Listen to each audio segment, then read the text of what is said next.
نحمده ونصلي على رسوله الكريم أما بعد فأعوذ بالله من الشيطان الرجيم بسم الله الرحمن الرحيم قد أفلح المؤمنون الذين هم في صلاتهم خاشعون رب اشرح لي صدري ويسر لي أمري واحلل عقدة من لساني يفقه قولي سبحانك لا علم لنا إلا ما علمتنا إنك أنت العليم الحكيم اللهم انفعنا بما علمتنا وعلمنا ما ينفعنا وزدنا علما اللهم إنا نعوذ بك من علم لا ينفع ومن قلب لا يخشع ومن نفس لا تشبع ومن دعوة لا تسمع. ہر قسم کی تعریفات و تحمیدات، تسبیحات و تقدیسات، تہلیلات و تمجیدات اور تہنیات و تکبیرات اس اللہ جل جلالہ عم نوالہ کے لیے جس کی جتنی بھی تعریفیں بیان کی جائیں، جس کی جتنی بھی حمد و ثنا بیان کی جائے اور جس کی جتنی بھی تحسین و ستائش بیان کی جائے اور جس کے لیے جتنے بھی شکریہ کے کلمات ادا کیے جائیں کم ہیں. حق یہ ہے کہ حق ادا نہیں ہو سکتا. حمد و ثنا کے بعد درود و سلام نازل ہوں دونوں جہانوں کے سردار پیغمبر آخر الزمان حضرت محمد مصطفیٰ صلی اللہ تعالی علیہ وآلہ وسلم کی ذات اقدس پر، جسد اقدس پر، روح اقدس پر، بے شمار بے حد و حساب ان گنت لا تعداد کہ جنہیں اللہ تعالیٰ نے ساری کائنات کے لیے رہبر، رہنما اور تمام جہان والوں کے لیے رحمت بنا کے بھیجا ہے. مختصر سی حمد و صلات کے بعد قرآن مجید کا 18واں پارہ 23ویں سورۃ المومنون کی شروع کی 2 آیات کریمہ آپ کے سامنے تلاوت کی ہیں. اللہ تعالیٰ سے دعا ہے اللہ مجھے اور آپ کو، ہم سب کو قرآن مجید کا صحیح فہم اور قرآن مجید کی صحیح سمجھ عطا فرما دے. اور وعد و نصیحت کے ان پروگرامز کے توسط سے میں اور آپ جو بھی قرآن و حدیث کی باتیں اور نصیحتیں سنتے اور سناتے ہیں، اللہ ہمیں ان پر اخلاص کے ساتھ عمل پیرا ہونے کی بھی توفیق عطا فرما دے. آج کی اس نشست میں جو میرا موضوع ہے وہ ہے نماز میں خشوع کیسے، اور آگے کوسچن مارک. سب سے پہلے اگر میں اپنے سننے والے ساتھیوں سے سوال کروں کہ ان ساتھیوں میں وہ کون کون سے ساتھی ہیں جو نماز پڑھتے ہیں، ذرا ہاتھ کھڑا کر کے بتائیے. ماشاءاللہ، اللہ تعالیٰ سب کو مرتے دم تک پکا نمازی بنا کے رکھے. میرے آج کے اس موضوع کو اصل جو سننے والے ہیں وہ نمازی ہی ہیں، تو لہذا جو بھی نماز پڑھتا ہے تو وہ میرے موضوع کو ضرور سنیں. انشاءاللہ ثم انشاءاللہ اگر اس نے توجہ سے بات کو سنا تو میں بڑی ذمہ داری سے بات کر رہا ہوں، ذمہ دار اسٹیج پر بیٹھ کر، کہ آج کے بعد سے وہ جو بھی نماز پڑھے گا اس کو اپنی نماز میں مزہ ضرور آئے گا، لذت ضرور حاصل ہوگی. میں بلا تمہید اپنی گفتگو اس لیے شروع کر رہا ہوں کہ 9:45 بجے کی میری ٹرین ہے اور میں نے 40 منٹ کے اندر سب کچھ بیان کرنا ہے، تو لہذا آپ نے بہت توجہ سے بات کو سننا ہے. دیکھیے، انسان کی جو فطرت ہے اس فطرت کے اندر ایک یہ بات ہے کہ کوئی بھی چیز اگر تکرار کے ساتھ ہو، مسلسل ہو اور اس عمل کے اندر ریپیٹیشن ہو، اس عمل کو بار بار دہرایا جاتا ہو، تو اس عمل کے اندر احساس کم ہو جاتا ہے اور کبھی ختم ہو جاتا ہے. میرے اس جملے کے پیچھے بہت سارے شواہد ہیں، میں صرف اشارہ کر کے آگے بڑھوں گا، توجہ پوری رکھیے گا. کسی آدمی سے جس نے کوئی قتل نہ کیا ہو اس کے ہاتھ میں ریوالور اور ٹیٹی پکڑاتے اور کہیں قتل کرو، اس کے لیے پہلا قتل بڑا مشکل ہوگا. صحیح ہے. لیکن اگر وہ قتل کرتا رہے اور وہ کلر بن جائے، وہ بہت بڑا قاتل بن جائے، وہ 150 آدمی مار چکا ہو، اس کو کہا جائے کہ یہ لو بندوق مارو، اس کے آگے کوئی مسئلہ نہیں ہے، اس لیے کہ کسی بھی کام کو کثرت سے کرنے کی وجہ سے احساس کم ہو جاتا ہے یا ختم ہو جاتا ہے۔ دوسری مثال، اگر آپ کو ڈرائیونگ سیٹ پر بٹھا دیا جائے، تھوڑی بہت ڈرائیونگ آتی ہو، کوئی سکھا رہا ہو، 10 منٹ کی ٹرائی کے اندر پسینے چھوٹ جاتے ہیں، صحیح ہے؟ لیکن اگر آپ مسلسل گاڑی اب چلاتے رہے ہوں تو آپ کو پتہ ہی نہیں چلتا کہ آپ نے گیئر کب لگایا، کلچ کب دبایا، کلچ کتنا کب چھوڑا، آپ کو پتہ ہی نہیں چلتا، احساس کم ہو جاتا ہے یا ختم ہو جاتا ہے کہ میں گاڑی چلا رہا ہوں۔ دیکھیے، ہم جب اپنی عبادات کی طرف دیکھتے ہیں تو روزہ سال میں ایک دفعہ آتا ہے، ارے یہ بات سمجھ، حج زندگی میں ایک دفعہ آتا ہے، زکوٰۃ سال میں ایک دفعہ آتی ہے، لیکن جب نماز کو دیکھتے ہیں تو نماز ایک دن میں 5 مرتبہ آتی ہے، ایک مہینے کے اندر، بولتے رہے، ایک مہینے کے اندر 150 مرتبہ نمازیں پڑھتا ہے، سال کے اندر 1800 مرتبہ نمازیں پڑھتا ہے۔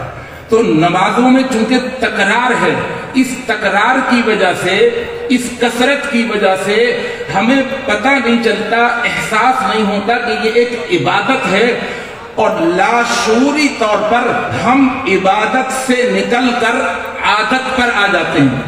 آ رہی کی بات سمجھ؟ عبادت سے بہت نکل جاتے ہیں اور ہم پھر نماز کو عادتاً ادا کرتے ہیں، ٹھیک ہے؟ اور کوئی بھی چیز جب عادتاً ادا کریں تو اس میں مزہ ختم ہو جاتا ہے، لذت ختم ہو جاتی ہے نا، کامن سینس کی بات۔ کوئی بھی چیز ہو، عادتاً اگر آپ کو روز قورمہ کھلا دیا جائے تو قورمے سے ایک مہینے کے بعد صرف لذت ختم نہیں ہوگی، ایک مہینے کے بعد مسلسل قورمہ کھا کے آپ کہیں گے اب اگر کھلایا نا تو یہ قورمہ زہر بن کے لگ جائے گا مجھے، ٹھیک ہے جی؟ تو کسی بھی چیز کے اندر جب لذت ختم ہو جائے تو وہ چیز پھر بہت بھاری لگتی ہے۔ میں اپنے موضوع کی طرف آ رہا ہوں، یہ تمہیدی گفتگو ختم ہو رہی ہے۔ جب کسی بھی چیز کے اندر لذت ختم ہو جائے تو وہ پھر بہت بھاری لگتی ہے، اور اگر لذت آنے لگ جائے تو وہ ہلکی ہوتی ہے۔ اس کو میں مثال سے سمجھاؤں، اگر سیاحت کے لیے، گھومنے پھرنے کے لیے اگر آدمی پہاڑی علاقوں میں نکل جائے، 15 دن کے بعد واپسی میں کہتا ہے یار 15 دن کا پتہ ہی نہیں چلا، ٹھیک ہے؟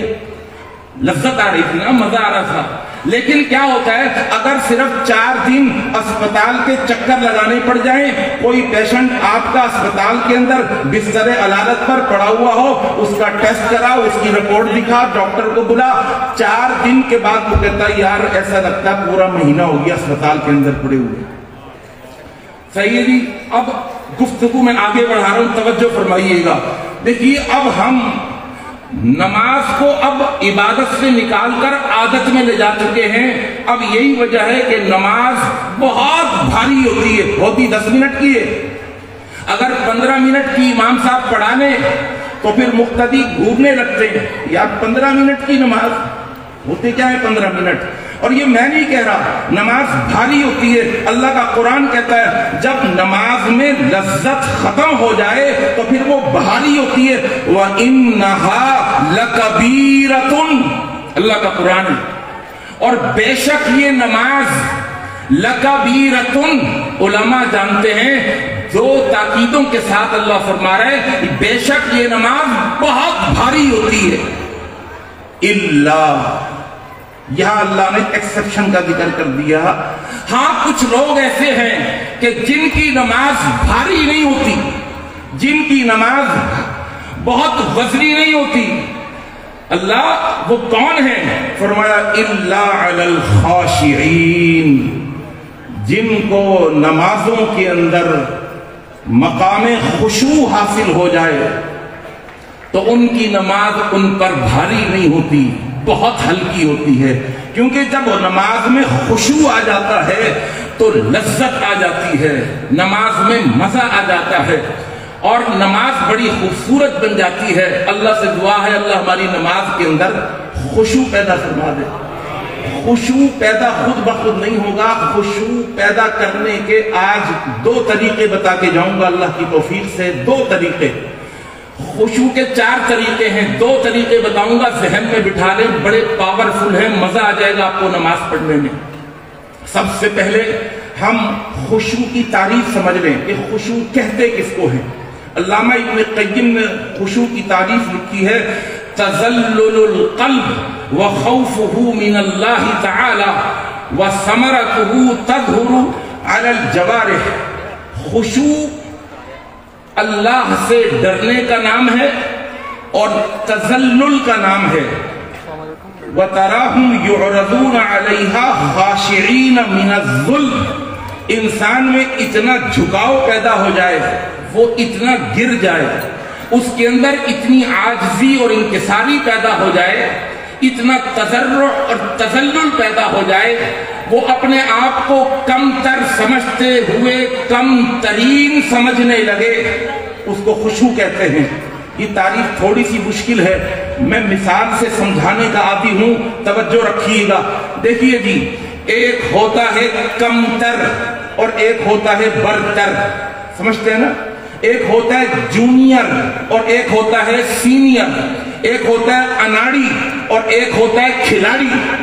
اب ذرا توجہ فرمائیے گا, جب کوئی کمتر کسی برتر کے سامنے آتا ہے تو اس کمتر کو کمتر ہونے کا علم حاصل ہونے کے بعد جو اس کے اوپر کیفیت طاری ہوتی ہے, اس کیفیت کو خشوع کہتے ہیں. ابھی بھی نہیں سمجھے, مثال سے سمجھیے گا. ایک علاقے کا ایس ایچ او ہوتا ہے, تھانے کے اندر ایس ایچ او ہوتا ہے, یہاں بھی بیٹھے ہوئے ہوں گے بڑی معذرت کے ساتھ, ان کی بڑی عزت ہوتی ہے اپنے علاقے کے اندر. ایس ایچ او اپنے علاقے کے اب بادشاہ ہوا کرتا ہے. وہ اپنی کرسی پر جب براجماں ہوتا ہے تو بڑے ہی تکبر کے ساتھ, تم تنک کے ساتھ بیٹھتا ہے. اس کی گفتگو کے اندر ایک حکم والا انداز ہوتا ہے, ہوتا ہی نہیں.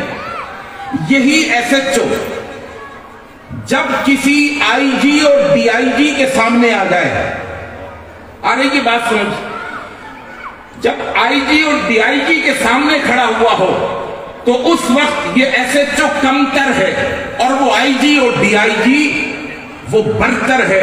تو اس وقت ایس ایچ او کے اندر جو کیفیت ہوگی, اس کیفیت کو خشوع کہتے ہیں.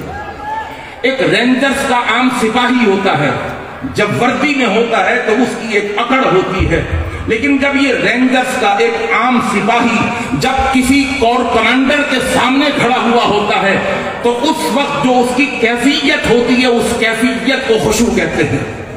اور میرے دوستو, میرے بزرگوں, اب ہم اگر ایک چیز کی طرف توجہ دلا رہا ہوں اور آپ نے اگر توجہ کی تو آپ کو مزہ بہت آئے گا, بہت توجہ فرمائیے گا. اب تک تو میں نے عرض کیا کہ ایک ایس ایچ او کھڑا ہوا ہے آئی جی اور ڈی آئی جی کے سامنے. دیکھیے, یہ اگر ایس ایچ او کوئی کارنامے انجام دے کے آئے, اپنے علاقے میں امن قائم کر دیا ہو اور نیک نامی کے ساتھ آئے, انعامات لینے کے لیے آئے, تو بے شک اب بھی یہ کمتر ہوگا اور آئی جی اور ڈی آئی جی برتر ہوگا. لیکن اب ایس ایچ او تھوڑا سا چوڑا ہو کے کھڑا ہوگا کہ مجھے انعامات سے نوازنا ہے, نوازا جانا ہے, مجھے اکرامات سے نوازا جانا ہے, مجھے ابھی انعامات ملیں گے. تو وہ تھوڑا سا چوڑا ہو کے کھڑا ہوتا ہے. اللہ کی قسم کھا کر کے کہتا ہوں, اور اگر کسی ایس ایچ او نے اپنے علاقے میں رشوتیں دی ہوں اور اس کی شکایتیں اعلیٰ حکام تک پہنچ گئی ہوں, اور پھر اس کو سزا دینے کے لیے, اس کو سرزنش کرنے کے لیے, اس کو ڈانٹ پلانے کے لیے اگر کوئی آئی جی اور ڈی آئی جی کے سامنے جب ایس ایچ او کھڑا ہوتا ہے اپنے جرموں کے ساتھ, اپنی کوتاہیوں کے ساتھ, اپنی حکم عدولیوں کے ساتھ, اپنی نافرمانیوں کے ساتھ, اپنی غلطیوں کے پکڑے جانے کے بعد جب کوئی کھڑا ہوتا ہے ایس ایچ او, تو اب وہ صرف کمتر نہیں ہوتا, وہ کمتر ہوتے ہوتے ہوتے ہوتے وہ کم ترین ہو جاتا ہے. وہ اپنی نظروں میں گرنے لگتا ہے۔ اگر آپ نے یہاں تک بات کو سمجھ لیا ہو تو میرے دوستوں، میرے بزرگوں، جب یہ نمازی اللہ اکبر تکبیر تحریمہ کے اس عظیم جملے کے ساتھ جب نماز میں انٹری مارتا ہے تو اس کی انٹری بڑی شاندار ہوتی ہے، بڑی جاندار ہوتی ہے۔ ترجمہ کیا ہوتا ہے؟ ترجمہ یہ ہوتا ہے، اللہ علاقے کا میں بہت بڑا وڈیرا ہوں، اللہ میں اپنے مدرسے کا صرف استاد نہیں، بہت بڑا میں مدیر ہوں، میں محتمم ہوں، میں دولت مند ہوں، میں وزیر ہوں، میں بادشاہ ہوں، میں بہت بڑا محقق ہوں، مدقق ہوں، مفسر ہوں۔ لیکن جب اللہ اکبر کا نعرہ مار کر جب نماز میں داخل ہوتا ہے، میرے دوستو، میرے بزرگوں، اس لفظ پر غور کیجئے گا۔ وہ اپنی زبان سے کہتا ہے اللہ میں سب کچھ ہوں، لیکن اس وقت میں اس ذات کے سامنے کھڑا ہوا ہوں جس سے بڑھ کر کوئی نہیں ہے۔ اور اللہ جب میں اپنے وجود کو، اپنی ہستی کو، اپنی قابلیت کو، اپنی لیاقتوں کو جب میں تیرے آگے رکھتا ہوں تو میں اپنے آپ کو سب سے کمتر پاتا ہوں۔ اور پھر یہ کمتر جب ہاتھ باندھ کر کھڑا ہوتا ہے تو اس کو پتا ہے گناہ کر کے آیا ہے، یہ کمتر اپنے برتر کے سامنے جرم کر کے آیا ہے، صغیرہ اور کبیرہ گناہوں کے انبار کے ساتھ آیا ہے، نجاستوں اور غلاظتوں کے ساتھ آیا ہے، اور بڑے جرم کر کے آیا ہے، حکم عدولیہ کر کے آیا ہے، نافرمانیاں کر کے آیا ہے۔ تو یہ احساس اس کمتر کو اور کمتر کر دیتا ہے۔ اللہ اکبر، نماز میں اللہ اکبر کہہ کے ایسے ہی داخل نہ ہو جایا کرے اس تصور کے ساتھ کہ وہ سب سے برتر اور میں سب سے کمتر۔ اور میں قربان جاؤں، اللہ نے جو نماز دی ہے نا، اس نماز کے اندر اللہ نے صرف ایک رکن نہیں رکھا، بہت سارے ارکان رکھے، قیام رکھا، رکوع رکھا، قومہ رکھا، سجدہ رکھا۔ اور اللہ اکبر، بندہ نمازی اسی کیفیت میں رہے کہ اپنے کو کمتر سمجھے اور مجھے سب سے برتر سمجھے۔ اللہ نے اسی جملے کو بار بار ریپیٹ کروایا، دہروایا۔ کار رکوع میں جا تو کہ اللہ اکبر اس کیفیت سے نہ نکلنے پائے کہ میں سب سے کمتر اور تو سب سے برتر۔ سجدے میں جا تو کہ اللہ اکبر، سجدے سے اٹھ، اللہ اکبر، پھر سجدے میں جا، اللہ اکبر، دوسری رکعت کے لیے اٹھ، اللہ اکبر۔ آپ ذرا غور کریں، پوری نماز میں آپ کو یہی جملہ ملے گا، اللہ اکبر، تاکہ بندہ اسی کیفیت کے اندر رہے اس 10 منٹ کی نماز کے اندر کہ میں سب سے کمتر اور وہ سب سے برتر۔ اور جب اہل حدیث ہے ماشاءاللہ، اہل حدیث جب سلام پھیرتا ہے تو سلام پھیرنے کے بعد اس کی زبان پر سب سے پہلا جملہ کیا ہوتا ہے بھائی؟ اللہ، نماز کے اندر بھی میں سب سے کمتر اور تو سب سے برتر، اور نماز سے نکلنے کے بعد بھی میں سب سے کمتر اور تو سب سے برتر۔ اور میرے دوستو، ذرا سا اگر آپ غور کر لیں، نماز کی جو حالتیں ہیں، ان حالتوں کے اندر ہر حالت دوسری حالت سے ذرا مختلف ہے۔ اگر آپس میں دیکھیں تو قیام ذرا برتر ہے اور رکوع کچھ کمتر۔ قیام میں تو اسٹینڈ لیا ہوا ہے نا، کھڑا ہوا ہے، لیکن رکوع میں تھوڑا سا جھکا ہے، تو قیام ذرا برتر ہے، رکوع تھوڑا اس سے کمتر ہے۔ اور پھر میرے دوستو، میرے بزرگوں، ایک حالت ایسی آتی ہے، اللہ اکبر، جب بندہ سجدے میں چلا جاتا ہے، لیٹنے کے اندر بھی اکڑ ہو سکتی ہے بھائی، توجہ ذرا، لیٹنے میں بھی اکڑ ہو سکتی ہے، چاروں خانے چت، کبھی کبھی بیڈ پر ہم لیٹتے نا، تکیہ نیچے ہاتھ پھیلا کے، اس میں بھی اکڑ۔ لیکن جو سجدہ ہے اس میں چاروں خانے چت، بندہ زمین پر نہیں لیٹتا، ایک کیفیت الگ ہے۔ اللہ اکبر، اللہ سے کہتا ہے اللہ میرے دونوں ہاتھ زمین پر، دونوں ہاتھوں کی 10 انگلیاں زمین پر، میرے پاؤں زمین پر، میرے گھٹنے زمین پر، میری پیشانی زمین پر، میری ناک زمین پر، میری پگڑی زمین پر، میں نے سرنڈر کر دیا ہے۔ اور سجدے کی حالت میں میں اپنے کمتر ہونے کا، تیرے برتر ہونے کا اعلان کرتا ہوں، سبحانہ، تو پاک ہے، ہر عیب سے پاک ہے، ہر کمزوری سے پاک ہے، اور میں عیبوں کے اندر اور کمزوریوں کے اندر گھرا ہوا ہوں۔ سبحانہ ربی، تو میرا آقا ہے، میں تیرا غلام ہوں، الاعلیٰ، تو اعلیٰ ہے، میں ادنا ہوں۔ اور میرے دوستوں، میرے بزرگوں، اگر آپ خشوع کی تعریف سمجھ گئے تو میں آگے آپ کو لے کر کے چلتا ہوں۔ وہ کون سی دو چیزیں ہیں جس سے انسان کی نماز کے اندر خشوع آ سکتا ہے؟ سب سے پہلی چیز، نماز کو مقام احسان پر جا کر کے پڑھیے۔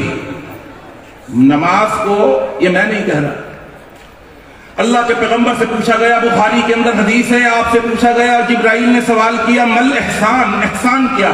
دیکھیے، ایک ہوتا ہے عمل اور ایک ہوتا ہے عمل کا حسن، دونوں میں فرق ہے۔ ایک ہے عمل اور ایک ہے عمل کا حسن، دونوں میں فرق ہے۔ عمل، آپ چاول لے کر آ جائیں اور پھر گوشت بھی لے کر آ جائیں اور پھر آپ پتیلی میں ڈال دیں، مسالے ڈال دیں، آپ کو پکانے کا طریقہ نہ آتا ہو لیکن وہ سارے لوازمات، سارے مسالے ڈال دیں لیکن آپ کو پکانا نہ آتا ہو، عمل تو ہو گیا لیکن عمل میں حسن نہیں ہوگا۔ صحیح ہے، وہ کھچڑی بن جائے گی، وہ دلیا بن جائے گا، وہ ریجیکٹ ہو جائے گا۔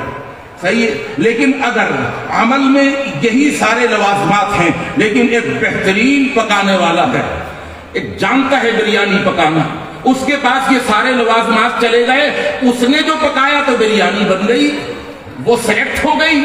ایک ہے عمل اور ایک ہے عمل کا حسن، دونوں میں فرق ہے۔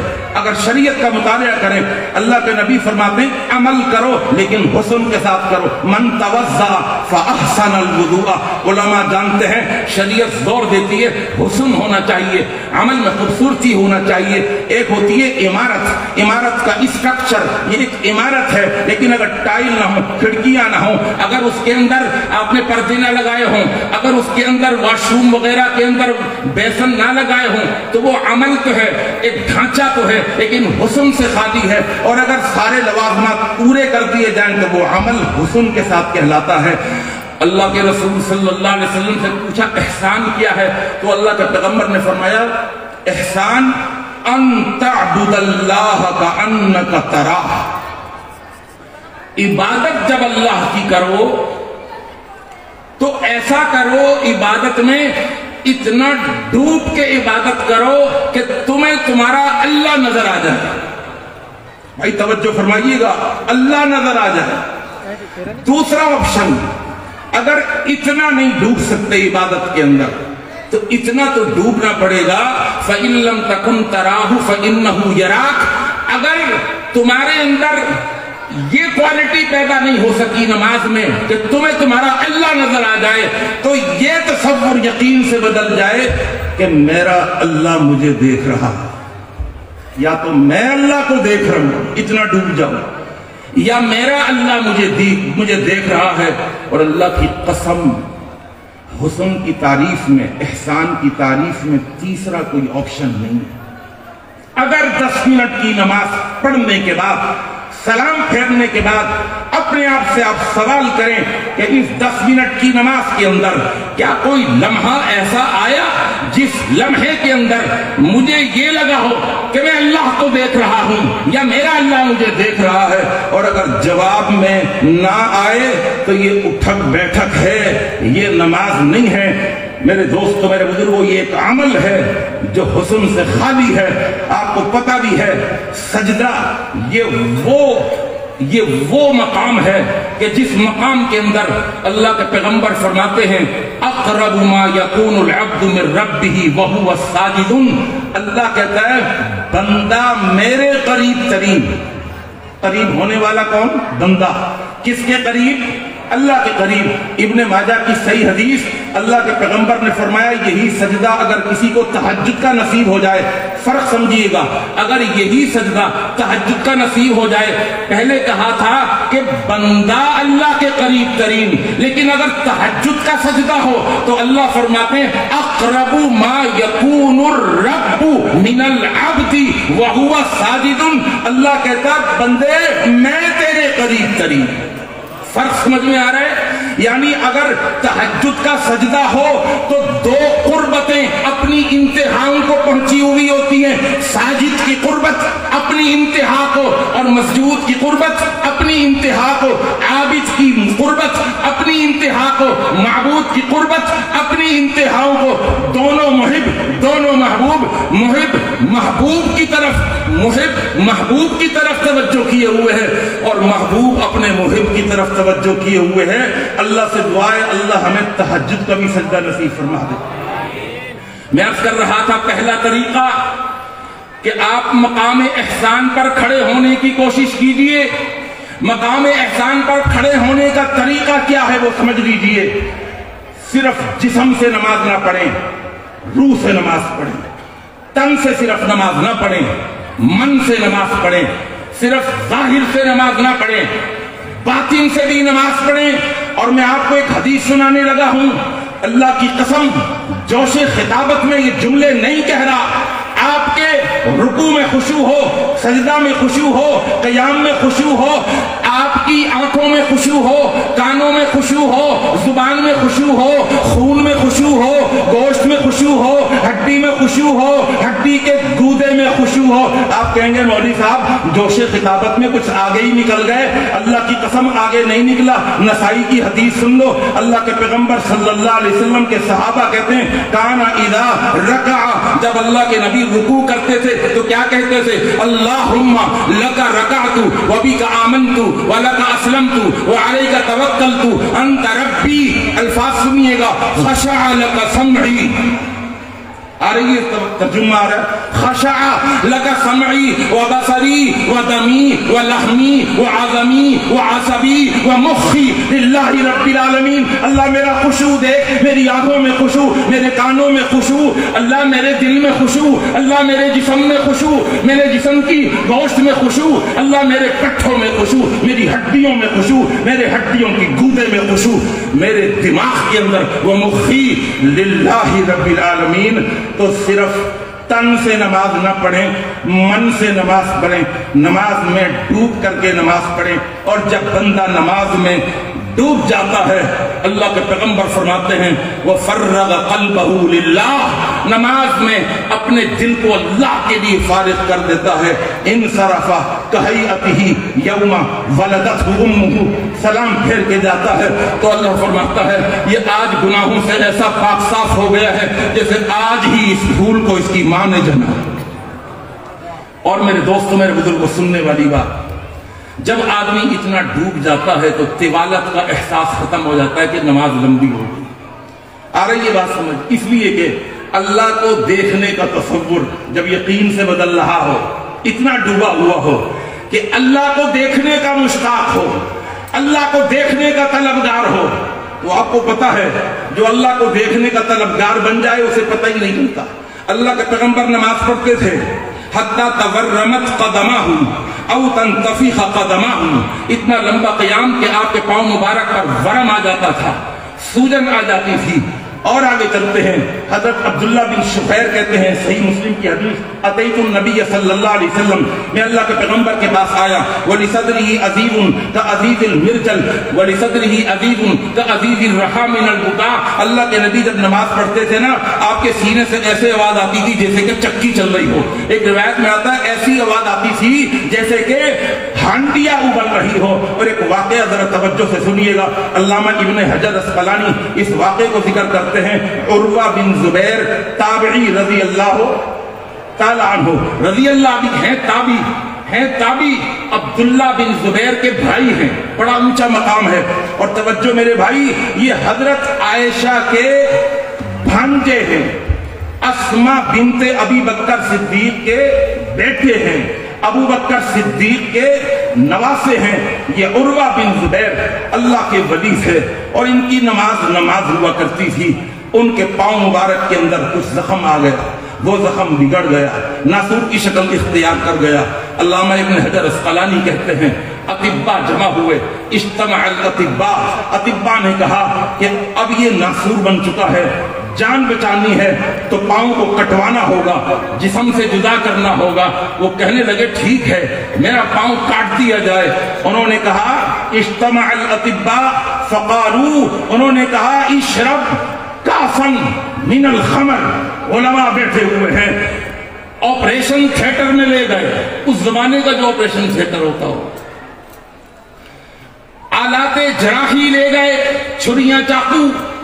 آج کا تو نہیں تھا آپریشن تھیٹر، وہ دیسی طریقے سے کاٹتے ہوں گے ہڈی. کہنے لے گئے اس اسٹریچر پر لیٹے ہوئے ہیں، کہنے لگے اشرب کأسا من الخمر، یہ شراب کا ایک پیالہ ہے، یہ آپ کو پینا ہوگا. اس سے کیا ہوگا؟ کہنے لگے حتی تفقد شعورک، اس شراب کے پیالے میں نشہ اتنا ہے کہ آپ کا شعور ختم ہو جائے گا، آپ سینس لیس ہو جائیں گے، اور جب آپ کا شعور ختم ہو جائے گا تو ہم آپ کا پاؤں کاٹ دیں گے. اللہ اکبر. اب آپریشن کی تیاری ہے، شراب کا جام رکھا ہوا ہے، بڑا تیز نشہ ہے. کہنے لگے کیف اشربها وقد حرمها اللہ فی کتابہ، ارے ظالموں شراب کیسے پی سکتا ہوں؟ اللہ نے تو اس کو حرام کر دیا ہے اپنی کتاب کے اندر، شراب نہیں پینے گا. کہنے لگے فکیف نفعل بک اذن، اے عروہ پھر آپریشن کیسے کریں؟ میرے بھائی توجہ فرمائیے گا، کیسے آپریشن کریں؟ انہوں نے کہا ہاں آپریشن کر سکتے ہو، ایک اور بھی نشہ ہے میرے پاس، ایک اور بھی نشہ ہے. کون سا نشہ ہے؟ کون سی جڑی بوٹی ہے؟ کہنے لگے الفاظ سنیے گا، دعونی اصلی حتی اسجد.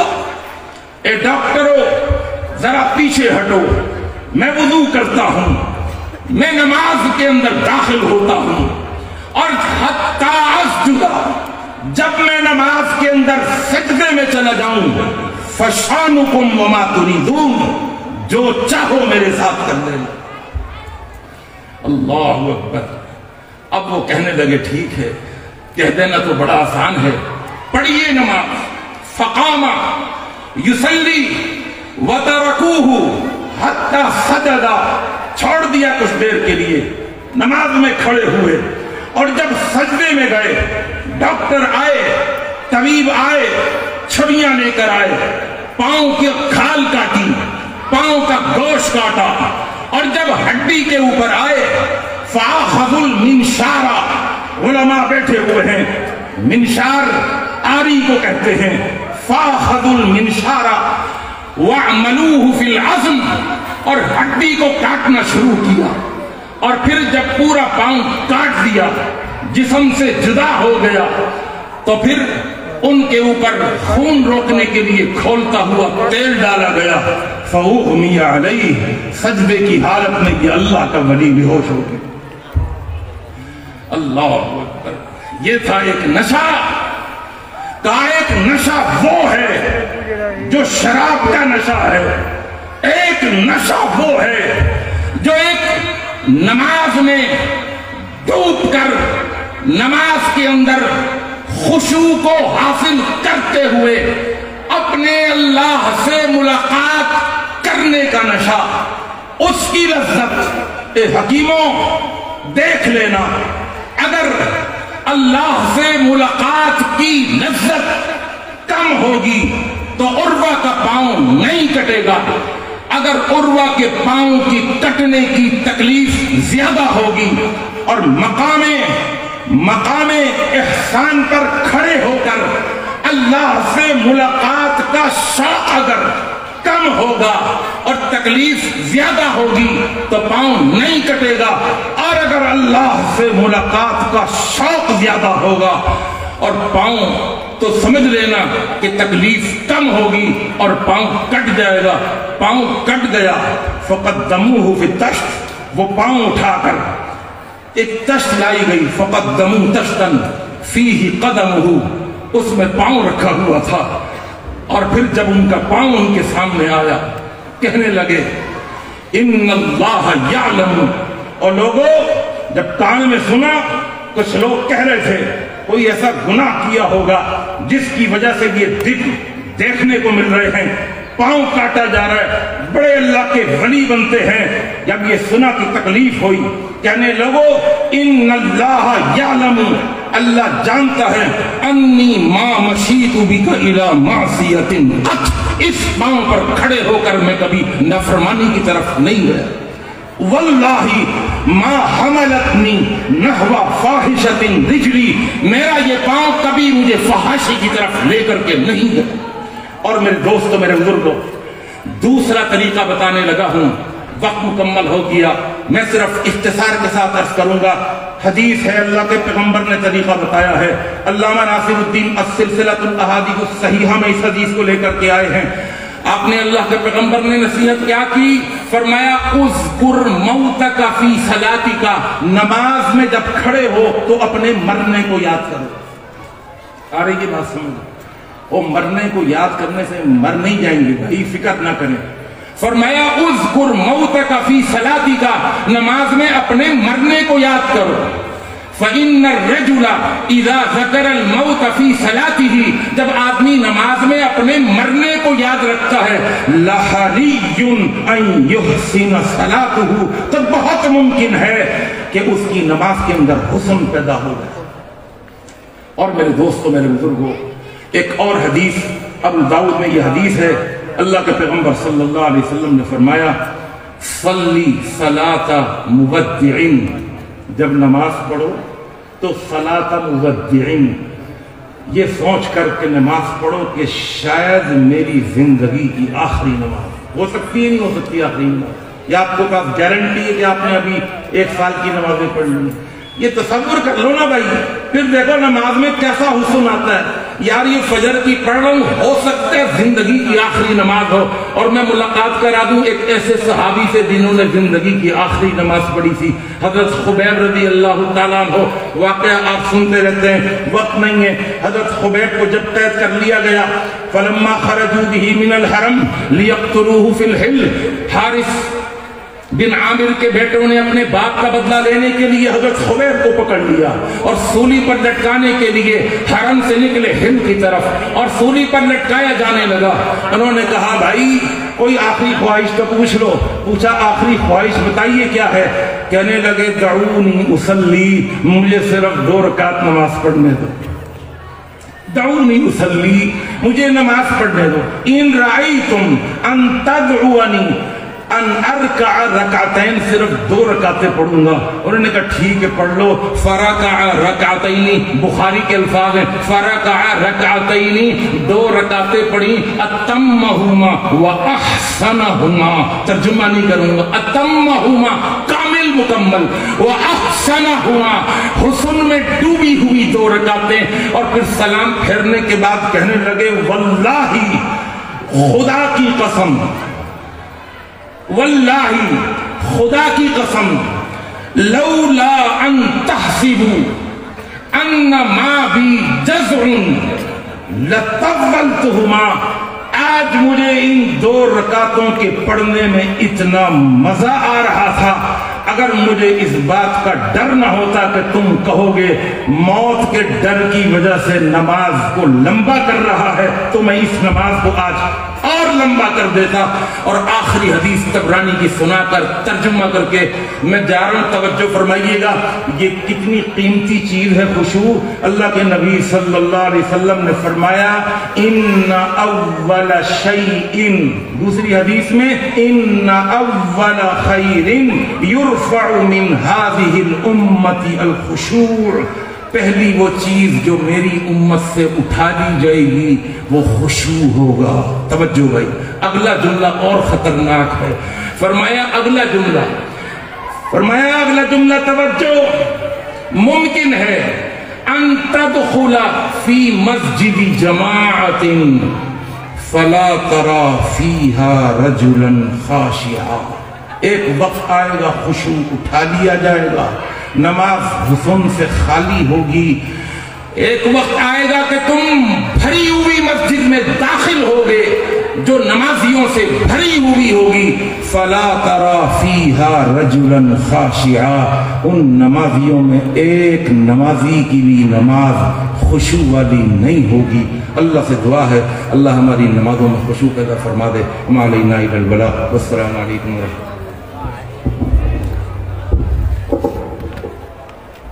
عالمانہ ناصحانہ انداز میں ہماری نمازوں میں خشوع اور خضوع